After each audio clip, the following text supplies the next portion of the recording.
Hi, everyone. Judge Andrew Napolitano here for Judging Freedom.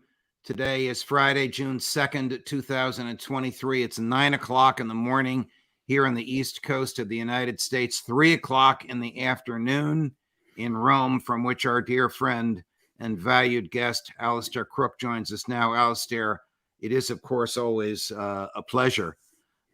Since last we were on together when you were in Rome and I was in Zurich, some drones exploded in a residential neighborhood in Moscow, not far from President Putin's official address. He doesn't always live there, and he apparently wasn't there at the time. This happened after I returned home from my trip to Europe last week. What is your take, and what is your finger on the pulse of European opinion about this development? That drone strike, which I think has got a lot of attention as people, the damage was minimal. Most of the drones were stopped. I've seen the pictures and I've spoken to someone who lives I've spoken to someone who lives very close to that block of flats.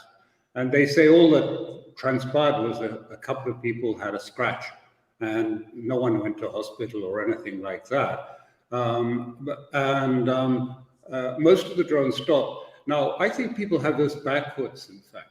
People are asking the question, what's the effect on Russia? I believe, actually, the Ukrainians are doing this to keep morale up inside Ukraine, as much as undermine morale in Russia. Because the Ukrainians have had a lot of reversals. The nightly air attacks, Bakhmut falling, all of these things falling. And so I think partly this is to keep up morale of Ukrainians. This is a spectacular. It does nothing strategically.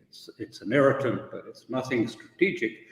But I think it's partly designed to keep up Ukraine. Say, look, we're still fighting. We're still able to do things, even if they're optical illusions. Is morale dissipating amongst the Ukrainian people, elites, political class, and importantly, military?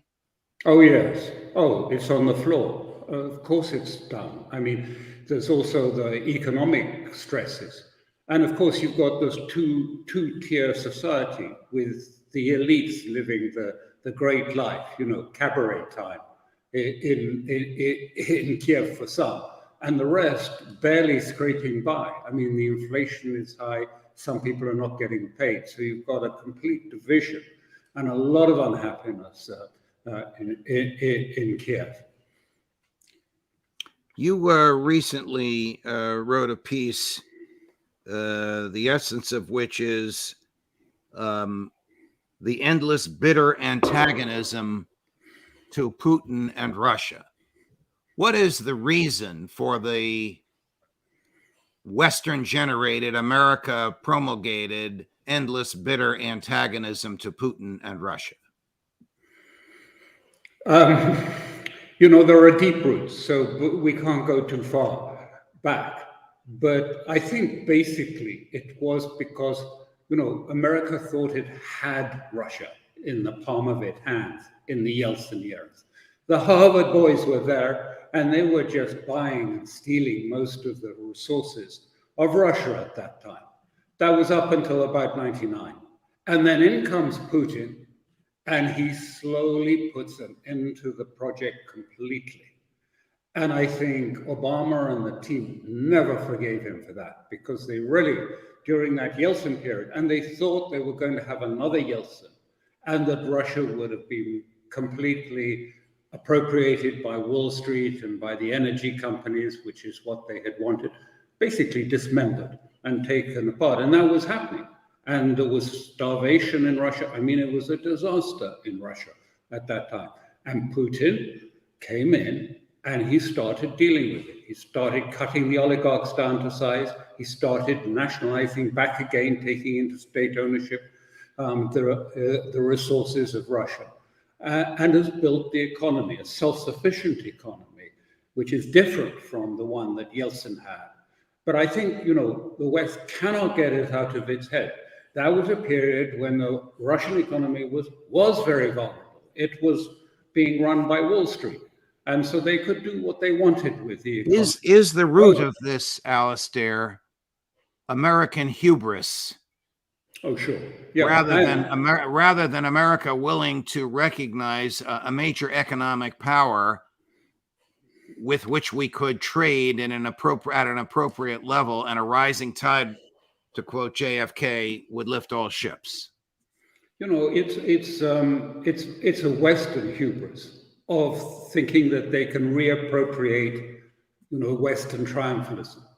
But the reality is, and this is what I think the elites find it very hard to get their heads around, we're living at the tail end of a cycle that has benefited us. I call it the sort of tailwinds pushing us along.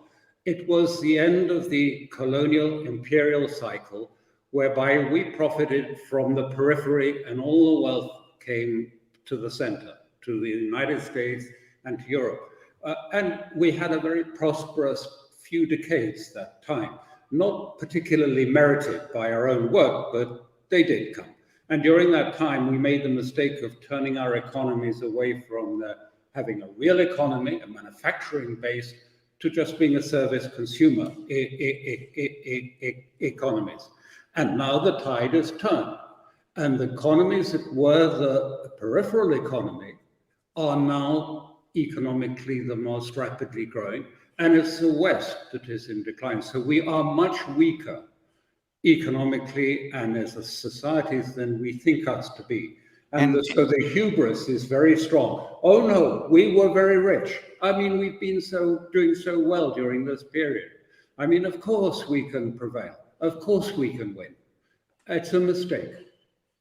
So there's two problems here. One is hubris. The other is the failure to recognize the harm that comes from hubris. You write of a U.S.-led rules ideology, capital R in rules. What do you mean by that? I mean, this is what they call the new global order, the rules order, the American rules-based order, American-led rules-based order, which isn't really that at all, but it is what we describe as a form of hegemony that has taken place over this period, a Western hegemony, not just American. And but the point is that's coming to the end of that era. It's not the beginning of a new era. The new era, it's changed, the tipping point. And what worries me is how few people, either in Europe or in America, see and just observe the huge changes taking place in the Middle East, in Asia, in the global South, where people are moving away and, if you like, giving up the dollar as a sign of their desire for autonomy and for sovereignty. And look at the G7 reaction to the fall of Bakhmut. Let's send them F-16 fighter planes, something which President Biden himself warned against a year ago when he whispered into a microphone, whispered for effect, that's World War III, guys. Doing the very thing now, post-Bakhmut, post-G7, which he warned against a little more than a year ago. Surprising to you? No, not unfortunately not, because I don't see really any much signs that, apart from a few people like Colonel McGregor and others who obviously very clearly see the situation. I mean, for 99% of the population, they're fed something completely different. And even the elites, you know, I think the elites have enjoyed this privilege of having complete mainstream media observance of the rules, that they feel they don't have to argue the case anymore because mainstream media will just support whatever they say. More than that, they can lie because no one's going to hold them to account. I mean, they can say these things because the mainstream media will just stick to the messaging rigorously. So it's made them very lazy. I don't think they bother really to find out what's going on so much. If Joe Biden were intellectually honest and capable of expressing that intellectual honesty, and you were to ask him, Mr. President, to what end are we doing all this? How would you expect he'd answer? I'll win in 24. He wants to run for re-election as a wartime president, like his hero, Franklin Delano Roosevelt. Roosevelt, of course, had a moral crusade behind him. There's no reason to reinvent or even examine the history, but there's really no comparison. The American hubris condescends to Russia. Russia's the boogeyman. The government preaches hatred of Putin. Antony Blinken this morning gave a speech saying Ukraine is winning. I mean, this is simply preposterous, just from the observations of a non-military, non-diplomatic person whose background is in the field of law, but in the news business for the past 30 years. This is absurd for him to make a statement like that, and no one's really challenging it except people like you and Colonel McGregor and Larry Johnson and the folks that appear on Judging Freedom. What do the Europeans think when the American Secretary of State says Ukraine is winning the war after the fall of Bakhmut to the Russians? They want to keep a united front at all costs. They're terrified of getting out of line with the United States and, if you like, losing their career prospects as a whole. It's very, very clear they don't have the ability to say these things, and they don't want to hear it, actually. I think the striking thing is, that they, at one level you can talk, and intellectually they can get some of the arguments. And then at another level, somehow, the West always triumphant, isn't it? I mean, it'll be all right. We'll get there in the end. I mean, it's only Russia. We can stand up. So I think there's a dichotomy. Let me bring you back to the economics again. Is there a recognition that Russia is actually winning on the economic front? That not only have the American instigated sanctions, which included an act of war, the destruction of the Nord Stream pipeline, not worked, they've had the opposite effect. Is there a recognition of that among Western elites in Europe, off the record, of course? The British newspaper led almost an opinion piece this morning saying sanctions have been working. It's a great success of the West. And what is more, Putin has got no weapons. He's got no technological capacity. He can't win this war. And this is a sort of lead story from their economics editor. And I have a friend just back from spending 2 months in Moscow. And he said, you can't believe it. You don't even know there's a war in Moscow. Everything is just completely normal. I fear it may be too normal, because I think Russia's going to have to transition soon and maybe even mobilize more. And they'll have to sort of start preparing the Russian public for a shift there. But he said, I mean, he was talking to businessmen and everyone. If anything, they had a complaint. If they had a complaint, it was that Russia let too many of its red lines pass without doing anything. And that they felt that escalation was coming and Russia needed really to prepare. This is similar to what Prigozhin has been saying in some respects. The need to start recognizing escalation is coming. We need to be ready too for that. How far west into Ukraine does Putin need to go in order to declare victory? I mean, if you listen to Dmitry Medvedev, he's got to go all the way to the Polish border. I don't think that's realistic, but that's just me. No, I think it depends on two things. One is the psychology of the West. I mean, will it change as facts on the ground become apparent, i.e. that Russia is prevailing, clearly, and that the Ukrainian entity is collapsing? And secondly, can they stand up in Ukraine something resembling some form of transitional government that is able to keep some sort of order? I think that Russia will probably go to the first stage, down to the Dnieper River, perhaps, and then it will see what's the psychological mood in Europe. Is Europe still in a war fever, as they seem to be at the moment? Or is it now prepared? I mean, you know, because Macron's saying, oh, well, it must join NATO.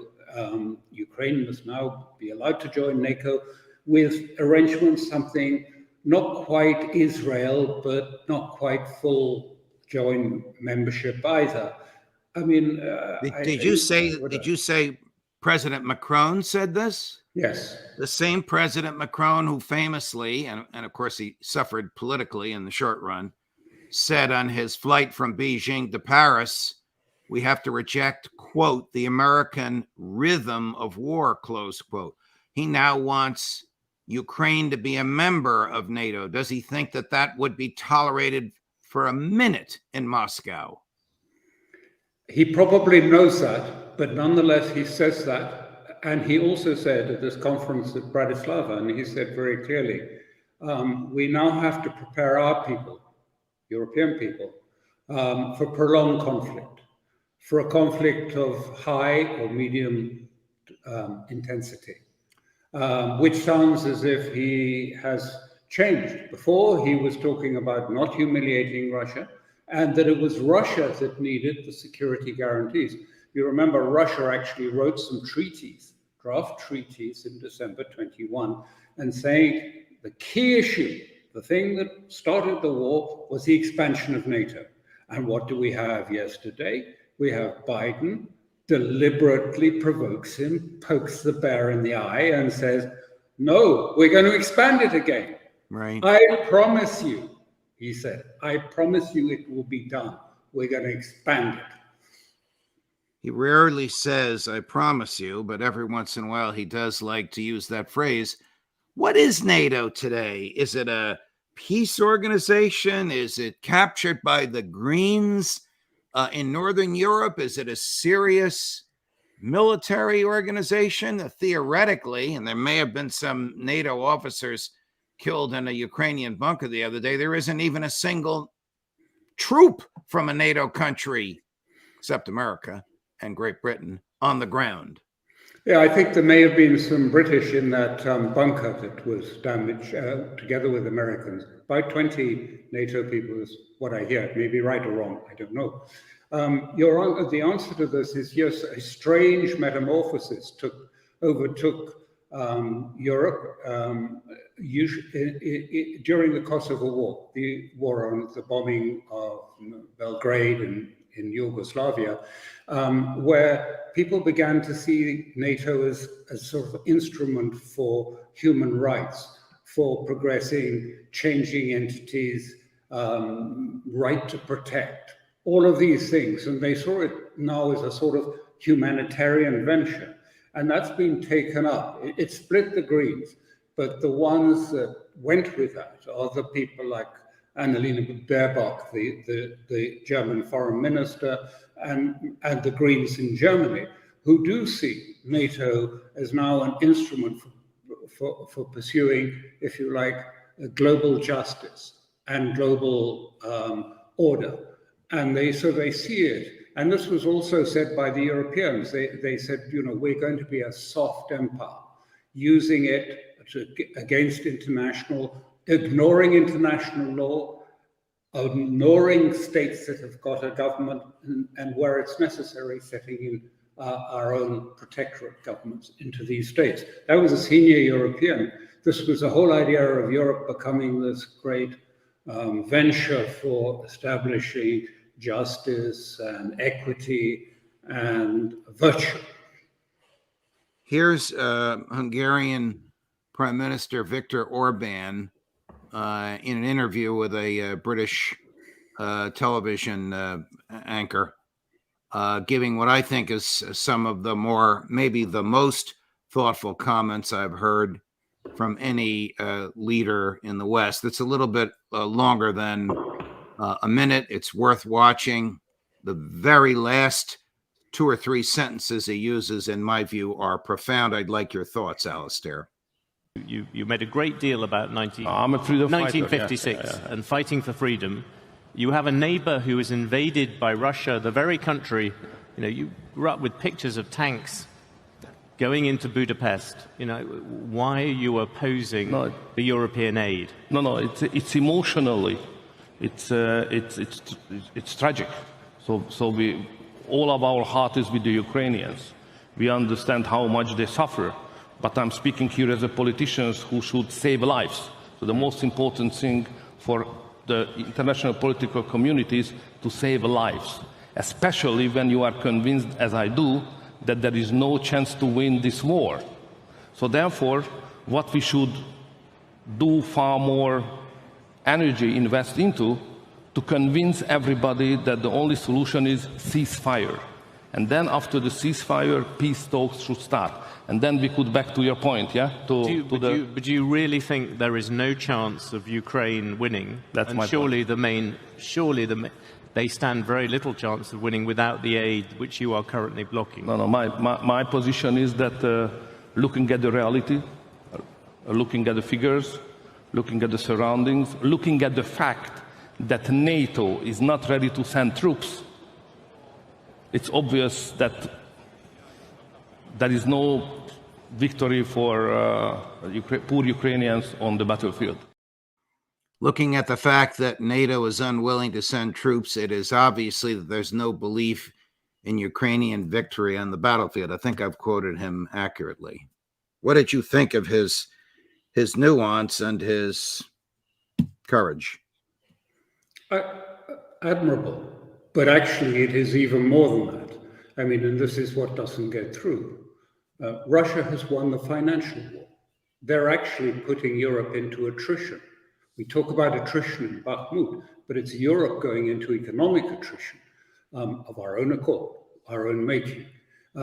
They've won the war of numbers. They've won the war of diplomacy. Most of the world stands with Ukraine, with Russia, I mean, in this, and doesn't support the sanctions on Russia. They have the numbers on the ground. Ukraine does not. Russia has the weapons. They have control, more or less, of most of the airspace. They control the electromagnetic sphere above Ukraine. I mean, what more do you want? To look at the numbers to see that, of course, Ukraine can't prevail. In fact, Ukraine is breaking down, and as an entity, it is crumbling. I mean, you know, we talk about those missiles, those drones that came over and landed in Russia, but it distracts from the fact that all these last few days, serial days, Russia has been bombing ammunition bases, fuel bases, logistics, troop collections. I mean, it's been degrading. I really don't think, I'm not sure that an offensive is going to be possible at all now.